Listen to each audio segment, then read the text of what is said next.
Estamos de volta para mais uma aula e a gente continua explorando os problemas do conjunto número 2 do nosso livro Um Círculo Matemático de Moscou. Vamos fazer nessa aula o problema 8, que é um problema bem interessante. Ele fala de 3 veículos, um ônibus, uma motocicleta e um caminhão, né? Eles passam nessa ordem que está dita aqui, primeiro passa o ônibus, depois o caminhão, depois a moto, por um observador que está parado na estrada. O intervalo entre cada uma das passagens é o mesmo, ou seja, passa o ônibus, o relógio conta um intervalo, aí passa o caminhão, o relógio conta o mesmo intervalo e aí passa a motocicleta. E aí os 3 seguem adiante pela estrada e lá na frente eles vão cruzar um segundo observador que também está parado. Só que aí, como as velocidades são diferentes, a moto que passou por último pelo primeiro observador agora será a segunda. Então, lá no segundo observador, como diz o nosso enunciado, vai passar primeiro o ônibus, depois a moto e por último o caminhão. E o problema ainda diz para a gente que a velocidade da moto é 60 km por hora e do caminhão a metade, 30 km por hora. E o nosso objetivo é calcular a velocidade do ônibus. Espero que você tente alguma coisa aí, pause o vídeo, pensa um pouco, depois volta para a gente discutir, que esse problema é bem bacana. Para resolver essa questão, eu desenhei aqui o mesmo diagrama 4 vezes e a gente vai usar cada um deles para um instante de tempo. Então, esse primeiro diagrama aqui vai servir para representar o que está acontecendo naquilo que eu vou chamar de momento inicial, que vai ser o momento em que o ônibus passa pelo primeiro observador. Perceba que, por enquanto, eu não estou preocupado com o segundo observador. Estou olhando o início da nossa história. Então, quando o ônibus passa pelo primeiro observador, o caminhão vem um pouco atrás e a moto mais atrás ainda. Depois do intervalo T, o ônibus se adianta e segue e o caminhão passa pelo observador 1. Eu vou chamar essa distância que o caminhão percorreu de x. Agora, uma observação. Se o caminhão, a velocidade da moto é o dobro da velocidade do caminhão, então quando o caminhão anda x, a moto, que tem a velocidade dobrada, andará o dobro, anda 2x. Então, perceba que o caminhão agora está passando pelo observador e a moto se desloca para essa posição aqui, ó. E aí, segundo o nosso raciocínio ali, essa distância percorrida aqui corresponde a 2x. Bom, agora eu vou pular para o intervalo, para o instante 2t, ou seja, deixei passar o mesmo intervalo de tempo, que é o suficiente para que a moto alcance o primeiro observador. O caminhão seguiu adiante. Aqui está o caminhão, o ônibus já está lá na frente e aqui está a moto passando pela frente do observador 1. Bom, se eu esperei o mesmo intervalo de tempo, então a distância que a moto andou da posição anterior até o observador 1 também vale 2x. E a gente sabe que o que o caminhão vai andar é a metade, corresponde a x. Vamos agora representar o instante 3t, ou seja, eu esperei de novo o nosso intervalo t. O que vai acontecer?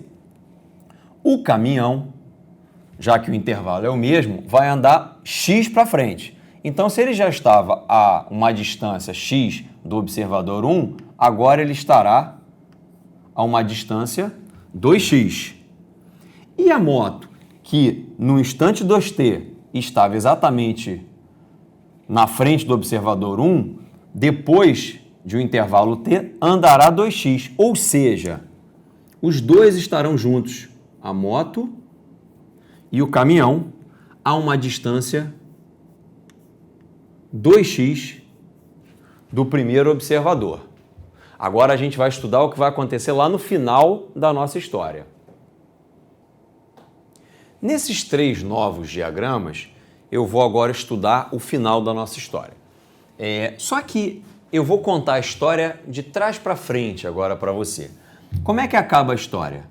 Com a passagem do caminhão.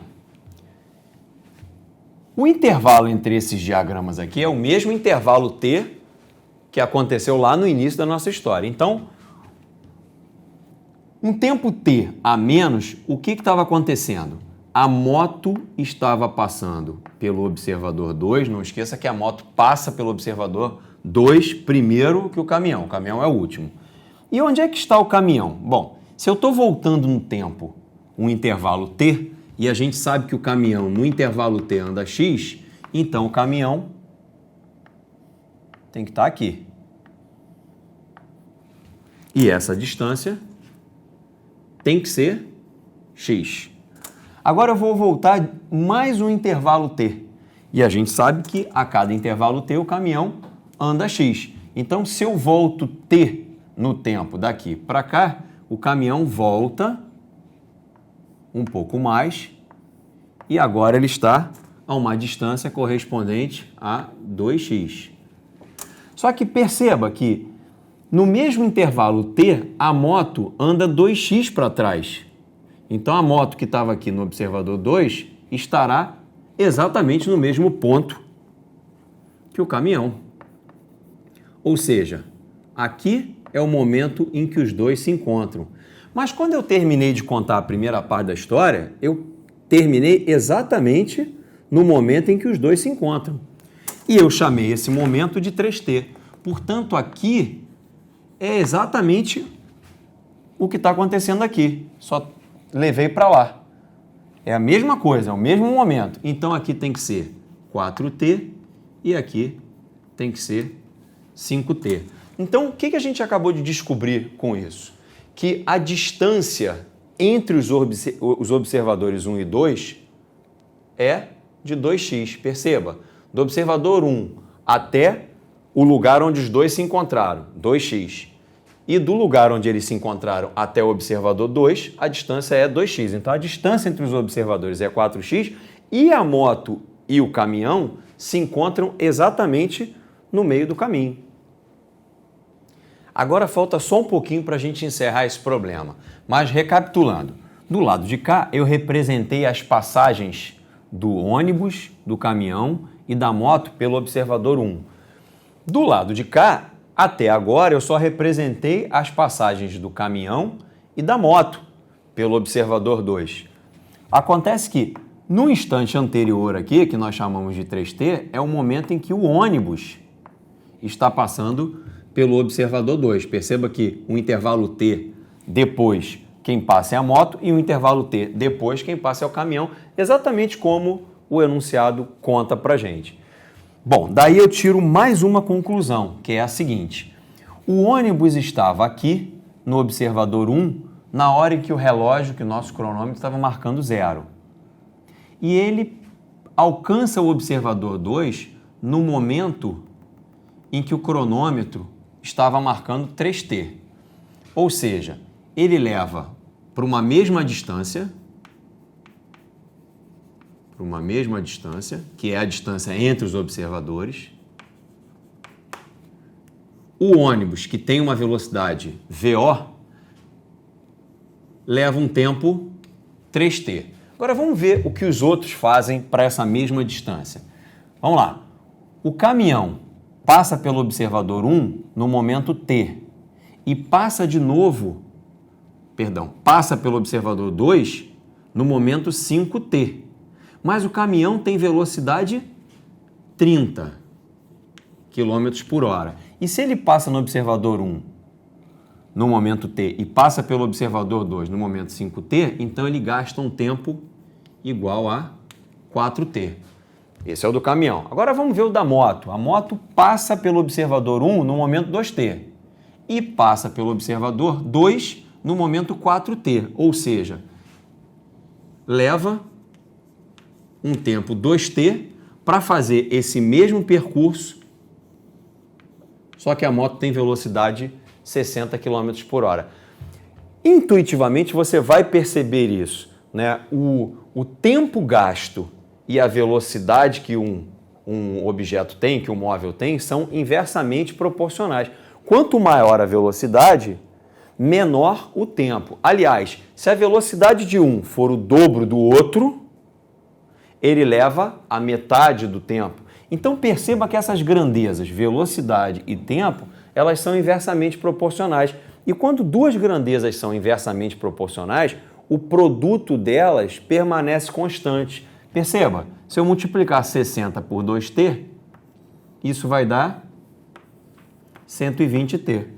Da mesma forma, se eu multiplicar 30 por 4t, isso vai dar 120t. Portanto, esse produto aqui em cima também tem que dar 120t. Ora, se aqui eu tenho 3t, esse cara aqui, que é a velocidade do ônibus, tem que valer 40 km por hora.